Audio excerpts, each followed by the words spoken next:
வணக்கம். இன்னைக்கு ஸ்பெகட்டின்னு சொல்லக்கூடிய இட்டாலியன் டிஷ் ஒன்று எப்படி செய்யலாம் அப்படின்றத பார்க்கலாம். இது வந்துட்டு நூடுல்ஸ் மாதிரி இருக்கும்.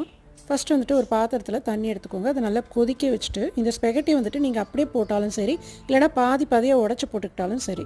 அதுக்கப்புறம் கொஞ்சம் கல் உப்பையும் ஆட் பண்ணிக்கோங்க. நல்லா கொதிக்க வைங்க, கொஞ்சம் வேகட்டும்.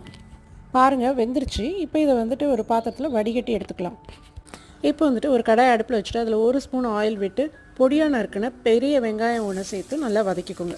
அது நல்லா வதங்கினதும் ஒரு பெரிய தக்காளி வந்துட்டு மிக்சியில் அடித்து அந்த பல்ப்பையும் அதோட ஆட் பண்ணி அது பச்சை வாசனை போகிற அளவுக்கு நல்லா வதக்கிக்கோங்க. இப்போது 1/2 teaspoon chilli powder, 1/2 teaspoon salt சேர்த்து நல்லா மிக்ஸ் பண்ணிக்கோங்க இதோட.